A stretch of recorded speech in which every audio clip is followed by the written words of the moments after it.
ओम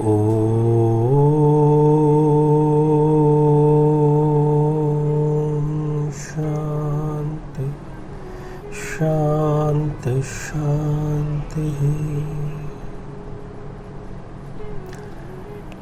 मेरे बहुत ही प्रिय और बेहद सम्मानित साथियों, हृदय की असीम गहराइयों से अभिनंदन, बहुत बहुत हार्दिक स्वागत। साथियों, दिन रविवार का है, तारीख है 10 जुलाई और चैनल है आचार्य चंद्रकांत। साथियों, प्रत्येक रविवार को हमारा ये प्रयास रहता है कि हम अधिक से अधिक कमेंट्स को शामिल करें अपने इस कार्यक्रम में और आपकी जो जिज्ञासाएं हैं उनको शांत करने का प्रयास करें। तो प्रत्येक रविवार की तरह आज भी हमने प्रयास यही किया है कि अधिक से अधिक कमेंट्स को हम शामिल कर सकें, और सभी कमेंट्स करने वालों के लिए बहुत बहुत साधुवाद, बहुत बहुत धन्यवाद। जिनका कमेंट शामिल ना हो जाए तो प्रारंभ में ही उसके लिए हम खेद व्यक्त करना चाहते हैं। आज देव शयनी एकादशी है, अर्थात मांगलिक कार्य, खास तौर पर वैवाहिक मुहूर्त जिसको कहते हैं, वो अब से लेकर के और देव उठनी एकादशी तक वो सब निलंबित रहेंगे। तो जो कंवारे लोग हैं उनको थोड़ा सा इसके लिए इंतज़ार करना पड़ सकता है। खैर, चलिए साथियों, कमेंट्स का सिलसिला प्रारंभ करते हैं। और सबसे पहला जो कमेंट है ये गौरव लोटा जी का है, और आपने पूछा है, गुरुजी प्रणाम, मैं एक लड़की से बहुत प्यार करता हूँ और शादी करना चाहता हूँ, लेकिन वो मुझसे प्यार नहीं करती, मुझे कोई उपाय बताइए। गौरव जी, क्या आपने अपने प्रेम की अभिव्यक्ति कर दी है? अपने प्यार का इजहार कर दिया है? पता शायद है या नहीं।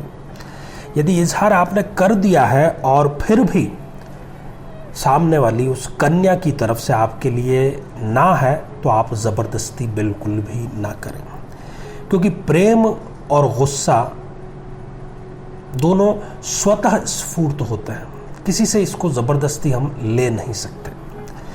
परंतु यदि 1% भी उस कन्या के मन में आपके प्रति प्रेम की भावना है, तो आप यकीन मानिए कि ऐसे हजारों विवाह संपन्न हो चुके हैं, क्योंकि जहाँ पर चिंगारी है उसको आग में तब्दील किया जा सकता है। उसके अपने तौर तरीके हैं, अपना एक प्रक्रिया है। यहाँ हम प्रयास करेंगे कि आपको आई बटन में उस लिंक को प्रोवाइड किया जा सके जिसने हज़ारों शादियां कराई है, ख़ास तौर पर प्रेम विवाह, तो आप उसका लाभ ज़रूर लीजिए। साथियों, अगला कमेंट मेघा कन्नौजिया जी का है, और आपने लिखा है इसमें मिस्टेक है, इसमें 88वां नाम नहीं है। बिल्कुल सही कहा आपने मेघा जी, जो 88वां नाम नहीं है वो या तो आप माँ पार्वती या फिर जगत जननी, इन दोनों में से किसी भी नाम का चयन कर सकते हैं। आपने कमेंट किया, इसके लिए आपका बहुत बहुत आभार। साथियों, अगला कमेंट ओम सनातनी प्रहरी जी लिखते हैं, श्री राम दूतम शरणम प्रपद्ये। श्री राम की महिमा किसी से भी छिपी हुई नहीं है, और यहाँ पर हनुमान जी की स्तुति, राम दूतम अर्थात हनुमान जी की बात कही गई है। तो सनातनी प्रहरी जी, आप जैसे प्रहरियों की आज देश को आवश्यकता है। बहुत साधुवाद, आशीर्वाद हृदय की गहराइयों से। अगला कमेंट नामदेव वेलेकर जी लिखते हैं, this position which is told by you sir should be female कुंडली और मेल कुंडली, प्लीज़ एडवाइस। नामदेव जी, ये किसी भी कुंडली, दोनों में लागू है, चाहे वो जातक हो या जातिका हो। अगला कमेंट तीसा साहिबा ने लिखा है, आचार्य चंद्रकांत जी प्रणाम, प्लीज़ बताएं जन्मदिन शनिवार का है तो क्या तलाक फाइल कर सकते हैं? देखिए, सिर्फ जन्मदिन शनिवार होने से हम इतना बड़ा डिसीजन नहीं ले सकते। जन्म पत्रिका में दूसरी जो ग्रहों की स्थितियां हैं वो भी हमें देखनी होगी। हाँ, ये ज़रूर आपके लिए फेवरेबल स्थिति है कि शनिवार का यदि आपका जन्म है तो शनिदेव की कहीं ना कहीं आप पर जो वरद हस्त है वो रहेगा, और आगे किसी भी प्रकार के कोर्ट के मामले में आपको सफलता जल्द ही मिलेगी।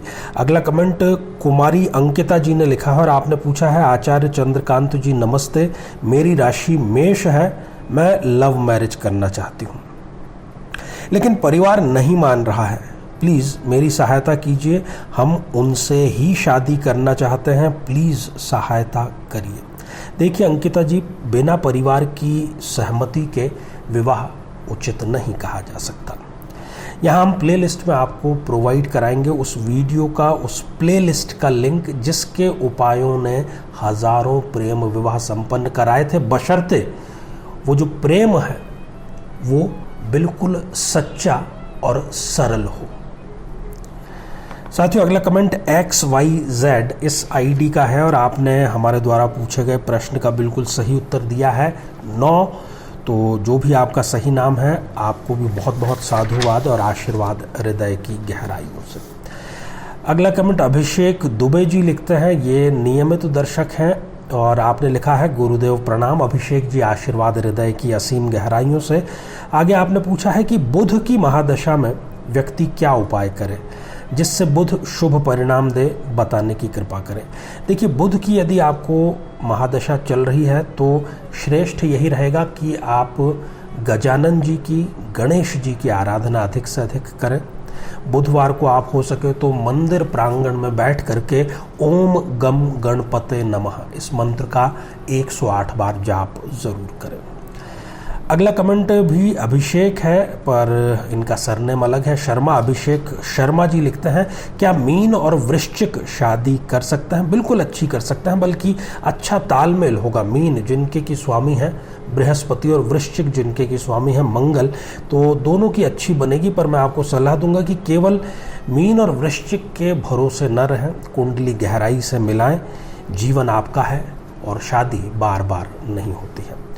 साथियों अगला कमेंट गोविंद सिंह जी लिखते हैं कि सर नमस्कार, मेरा बृहस्पति शुभ फल नहीं दे रहा है, व्रत भी कर रहा हूँ, केले के पेड़ की पूजा भी कर रहा हूँ, प्लीज़ कोई उपाय बताओ, बहुत परेशान हूँ। देखिए आपको केले के पौधे की जब आप पूजा अर्चना करते हैं, मुझे पता नहीं उसमें आप क्या क्या चीज़ें अपने शामिल करते हैं, परंतु पीले फूल जो हैं वो आप केले के पौधे को ज़रूर समर्पित करें और बृहस्पति जी आप पर आशीर्वाद की वर्षा अवश्य करेंगे। साथियों अगला कमेंट गायत्री प्रजापति जी लिखती हैं, हमें हर काम में परेशानी होती है, क्या मैं मांगलिक हूँ? बिल्कुल नहीं। देखिए गायत्री जी, दुनिया के 45% लोग मंगली हैं। इसका मतलब ये नहीं कि उनको हर कार्य में परेशानी होती है। मंगली का अर्थ थोड़ा सा यही होता है कि व्यक्ति को अननेसेसरी गुस्सा, चिड़चिड़ापन आता है और वैवाहिक संबंधों की स्थापना में मंगल को बहुत ध्यान से हमें मिलान करना चाहिए। अगला कमेंट बालाजी धागे लिखते हैं, मेरा प्रॉब्लम यह है कि मेरी कुंडली में मंगल दोष है और मेरी शादी ऑलरेडी नॉन मंगलिक से हो चुकी है। शादी के 2 साल बाद पता चला कि मंगल दोष है, अब कोई उपाय बताएं। बिल्कुल, ये केवल बालाजी जी आपकी समस्या नहीं है, कई लोगों की ये समस्या है। शुरू में हम लापरवाही के चलते या और किसी कारण के चलते बिना कुंडली मिलाए विवाह संपन्न करते हैं और फिर जब समस्याएं हमें घेर लेती है तब हम किसी ज्योतिषी के पास में जाते हैं, वो बतलाता है कि आप मंगली हैं। अब देखिए विवाह तो अब हो चुका तो उसको निभाना ज़रूरी है, तो आप लाल कनेर के पुष्प मंगलवार को हनुमान जी को समर्पित करें और मंदिर प्रांगण में ही बैठ करके 3 बार हनुमान चालीसा का पाठ करें। मंगल दोष से आपको अवश्य मुक्ति मिलेगी। अगला कमेंट हमारे बड़े ही सम्मानित और नियमित दर्शक हैं शकुन शरण जी, आचार्य जी प्रणाम, आपने लिख भेजा है, आशीर्वाद हृदय की असीम गहराइयों से। अगला कमेंट अजय यादव जी लिखते हैं, गुरुजी मेरा मीन लग्न और कन्या राशि है, क्या पन्ना पहनना गलत होगा? देखिए कौन सा रत्न पहनना गलत होगा इस पर मैं आपको यहाँ प्लेलिस्ट का एक लिंक भी प्रोवाइड कराता हूँ, आप जाकर के उसको देखिए। और जहाँ तक आपका प्रश्न है मीन लग्न का, तो मीन लग्न में सप्तमेश होते हैं बुध देव, और सप्तमेश चूँकि मारक होते हैं इसलिए ये उचित नहीं है कि आप वो धारण करें। हालांकि कर्म भाव के भी स्वामी हैं, परंतु फिर भी मैं इसकी सलाह आपको नहीं दूंगा। अगला कमेंट नवदीप शर्मा जी लिखते हैं, शुक्र मंगली का विवाह किससे होना चाहिए? नवदीप जी, सर्वोत्तम और सबसे अच्छी स्थिति ये रहेगी कि शुक्र मंगली का विवाह शुक्र मंगली के साथ ही हो, क्योंकि यही शास्त्र सम्मत बात है। साथियों, अगला कमेंट खजूरिया योगेश जी लिखते हैं और आपने हमारे द्वारा पूछे गए प्रश्न का सही उत्तर दिया, 7th हाउस। तो योगेश जी, आपको भी ढेर सारी शुभकामनाएं। अगला कमेंट किस्मत कनेक्शन इस आईडी से आया है और आपने पूछा है यदि ये युति में एक ग्रह वक्री हो तो भी वही परिणाम देगा। अगला कमेंट एकता श्रीवास्तव जी का है और आपने पूछा है कि 12वें घर में सूर्य और बुध हो तो भी नहीं टिकेगा क्या? नहीं, देखिए, तब एकता जी उसको टिकने की संभावना बनी रहती है। अगला कमेंट अंजू करवल जी का है और आचार्य जी, मेरे साथ भी यही प्रॉब्लम है। पति दूसरी औरत के साथ 2 साल से रह रहे हैं, हमारे साथ नहीं रहना चाहते हैं और ना ही खर्चा देना चाहते हैं। मेरे 2 बच्चे हैं, बेटी शादी के लायक है और बेटे ने फाइनल ईयर की परीक्षा दी है। उस औरत ने, जो कि मेरे पति की भांजी लगती है, हमारे खिलाफ कर दिया है मेरे पति को, और उसके लिए उन्होंने अपना मकान भी बनवा दिया है और हमें बदनाम करने की धमकी देते हैं। प्लीज़ हेल्प करिए। देखिए अंजू करवल जी, आपके माध्यम से और जो भी माताएं बहनें इस प्रकार के संकट से जूझ रही हैं, उनके लिए एकमात्र सर्वोत्तम रास्ता है, यदि वो विवाह बचाए रखना चाहती हैं, पति को वापस बुलाना चाहती हैं, तो पवमान सूक्त, इसका पाठ आप नियमित रूप से करिए, वो आ जाएंगे। और साथ ही जिनके पतिदेव एक्स्ट्रा मैरिटल अफेयर में है, तो उसकी पूरी जानकारी के लिए कौन कौन से ऐसे योग होते हैं, यहाँ पर हम आपको उससे संबंधित एक प्लेलिस्ट भी प्रोवाइड करा रहे हैं, ताकि आप जाकर के उन वीडियोस को देखें, समझें, जानें और उपाय करें। साथियों, अगला कमेंट निशा वर्मा जी का है और आपने पूछा है, गुरुजी, हमारा बेटा 1 जनवरी 2021 को हुआ है, उसकी तबीयत ठीक नहीं रहती, कोई उपाय बताइए। बिल्कुल सर्वोत्तम उपाय यही रहेगा कि आपके घर का कोई भी व्यक्ति नियमित रूप से उनके निमित्त महामृत्युंजय मंत्र का जाप करे। दूसरा, अभी श्रावण मास में रुद्राभिषेक आप उनके नाम से कराएं, किसी ऐसे पंडित से जिसका कि जो उच्चारण है वो उत्तम हो। साथियों, अगला कमेंट जयदेव भूमि जी ने लिखा है कि शुक्र मंगल 10वें घर में हो तो क्या होता है? देखिए, शुक्र मंगल 10वें घर में हो तो ऐसे व्यक्ति का जो भाग्योदय है वो विवाह के पश्चात होता है, उसके पूर्व नहीं होता। बंधन जूही जी लिखती हैं, जिनके पास जन्म पत्रिका नहीं है तो उन्हें कैसे पता चलेगा? सिर्फ दिनांक और माह पता है।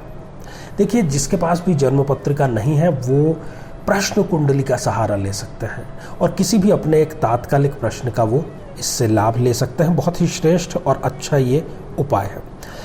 अगला कमेंट संजय शर्मा ऑफिशियल लिखते हैं, मुझे ये जानना है कि मांगलिक और सप्तम मांगलिक में क्या अंतर है? क्या ये एक ही है और अलग है तो क्या अंतर है? देखिए, मंगली हम तब कहते हैं कुंडली को जब कुंडली के 1, 4, 7, 8 या 12 इन भावों में से कहीं पर मंगल विराजमान हो, और सप्त मंगली हम उसको कहते हैं जिसके सप्तम भाव में। तो मंगली का ही एक हिस्सा है सप्तम मंगली, परंतु ये महत्वपूर्ण इसलिए हो जाता है कि सप्त मंगली को हम सर्वोत्तम मान्यता देते हैं जब कुंडली मिलान करते हैं, क्योंकि सप्तम भाव ही वैवाहिक संबंधों और शादी विवाह का भाव है। साथियों, अगला कमेंट मीनू शर्मा जी लिखती हैं, आचार्य जी, धनु लग्न के ग्रह बृहस्पति हैं। बिल्कुल सही सटीक उत्तर आपने दिया है मीनू जी, बहुत बहुत धन्यवाद। अगला कमेंट विश्वनाथ पात्रो जी का है और आपने भी लिखा है कि 100% सही है। विश्वनाथ जी, 100% सही होना ही है, क्योंकि जितने भी हम एस्ट्रोलॉजी के कार्यक्रम या रेमेडीज़ के कार्यक्रम आपके लिए लेकर के आते हैं, हमारे चैनल्स आचार्य चंद्रकांत हो चाहे फिर वो साधना सिद्धि ही क्यों ना हो, वो हम उस पर पूरी रिसर्च करके उसको अनुभव की कसौटी पर कस के सैकड़ों कुंडलियों पर उसको आजमा करके तभी हम प्रसारित करते हैं। आपने कमेंट लिखा, इसके लिए बहुत बहुत साधुवाद, धन्यवाद आपका। आज बस इतना ही। साथियों, आप सभी स्वस्थ, समृद्ध और शांतिपूर्वक जीवन व्यतीत करें। नमस्कार। जीवन में किसी समस्या का सामना कर रहे हैं, जैसे कि शादी में देरी होना, पति पत्नी में मनमुटाव या तलाक तक की नौबत आ जाना, संतान का प्राप्त न हो पाना, नौकरी या धन प्राप्ति में बाधा आना, जीवन के प्रत्येक क्षेत्र में किसी न किसी प्रकार की बाधा आना, तो आज ही अपनी जन्म पत्रिका का संपूर्ण विश्लेषण करवाएं और पाएं समस्या से सदैव के लिए मुक्ति।